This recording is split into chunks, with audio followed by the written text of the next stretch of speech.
Yes, hello again. This video is called About Intuitive Readings when we're in the beginning or the early stages of our study. So it's about using intuition in general, but in particular when you're just beginning or when you first start to do readings for yourself or for other people. And using intuition is quick. It seems easy because the information is just there. It comes to you. But I think the intuitive approach is actually quite difficult. And it's not because of the reader, but I think it's because of what intuition is and how it's developed. Because it's quite common in the beginning to take the intuitive approach when it comes to reading cards. So what you do is you go with your first impression of the card and its meaning. And this kind of approach gives information easily and quickly. And because it flows, it seems right? And we can think that it's accurate. However, there's a blog I followed, Farnham Street blog, and I'll put this address on the URL on screen. And a recent entry was about intuition, and there were a couple of paragraphs that caught my eye because I was relating them to doing intuitive readings. So I'll read this next bit because the second paragraph is a bit more complicated than the first, and so I'll put it on screen so you can follow along. So the article said, in part, our intuition is based on long-term memory that has been primarily acquired over the years through learning and allows our mind to process and judge without conscious awareness. The next paragraph is System 1 thinking, and this is the name for this kind of intuitive stating of information, System 1 thinking. So System 1 thinking, however, does not always lead to optimal solutions and often tricks our mind to thinking that consequences and effects, and these are the consequences we would get from the non-intuitive approach, right? So consequences and effects from being deliberative and logical, we're tricked into thinking that they're either non-existent or less probable than reality would indicate. So the second paragraph is a little bit more complicated, but I'll refer back to it. So these statements about intuition, where it comes from, I think they seem reasonable enough, and they're probably true, right? Because this is based on all sorts of research. So when it comes to reading cards, I think there's an important point in paragraph 1 where we learn that intuition is based on long-term memory that has been acquired through learning. And we can see this, we can understand it if we think of somebody who's been developing skill over a period of time, and this person just somehow knows a better way or the right way to do something. They've got sort of shortcuts that they automatically seem to know, and they can make use of them, and that's use of the intuition.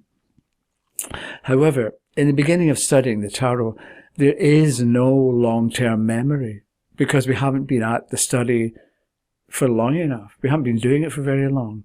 So this makes me think that, especially in the beginning, we might be better to hold off or to hold back on our intuitive interpretations, certainly until we've had a period of time behind us when we were able to, when we've had experience or have been able to develop some kind of understanding. So your intuition may be correct, and maybe you just have a knack for reading cards, but I think we can find ourselves struggling to make sense of cards if we depend only on our intuition. So the second paragraph, in it we learn that intuition doesn't always lead to best solutions. And intuition will often trick our minds so the reality in a situation isn't as obvious. And this can be very important when we're interpreting cards, because we want to answer real questions that real people have. So if our intuition can trick us, it can mean that we stick with our first impression and we can get trapped in it and not see the wider picture. And this can lead to an incorrect or a biased reading. And it can also mean that we argue with the questioner who maybe doesn't agree with or see what our intuition is getting at. But we think we're right, and we kind of insist on our interpretation. There was a while ago, I heard this intuitive reader, and she was talking about that some women wanted to know what was going to happen. And the reader said that she was going to meet somebody through her church. And the woman said, I don't go to church. And the reader said, well, you're going to start going to church. And this, maybe it's true, but the woman asking the question didn't like it and didn't think she was going to go to church. And so it's the dynamics of the relationship between the reader and the questioner. And I think they sort of dipped when the intuitive reader trusted her intuition and completely ignored what the questioner had to say. And I think in some ways it spoiled the reading, because after that, the questioner was just uncooperative with what else the reader was trying to pass on. So, if this description of what intuition is correct, then I think we have to wonder just how much we can or should trust our intuition in the beginning of our tarot studies. And this is partly why I favour and suggest making sense of the picture on the card. Because we live in a visual world, and people who have no special knowledge of the tarot, they can look at the Two of Swords, for instance. They can look at the picture of somebody sitting with a blindfold over the eyes and two crossed swords in front of them. And they can look at that picture and they can see and understand that they can be unsure about which way to go. One sword or the other sword, which way do I go? Or they can be unsure about what decision to make. And there's a blindfold, so they can't see what's in front of them. And that in itself can be valuable for the questioner, who may then realize that they aren't seeing the problem, or they aren't seeing the other person, or they aren't seeing the situation clearly, even if they think they are. So they'll do better if they use inner vision instead and not just go by appearances. So even if you don't know much about the tarot, you can look at that picture and understand something about yourself or about the situation or about how to solve the problem. So intuition, remember when you learned how to ride a bike? If you think about, when you learn to ride a bike, you're trying to think, okay, I have to do this, I have to do that, I have to keep balanced and so on. All you're thinking, and all is it gets in the way, so you keep falling off. But when you relax and just do it, you can ride a bike. It works. So in the same way, if we don't try to be intuitive with cards, it's going to work for us. But when we try to be deliberately intuitive, it doesn't work, because we're kind of getting in our own way. In the same way that when you think about riding a bike, you can't. So as an example with a card, let's say you get a reversed king. Okay? And there are many variations that this reversed king can show. But if you just talk about the king, the reversed king, you're probably going to talk about what the questioner can identify.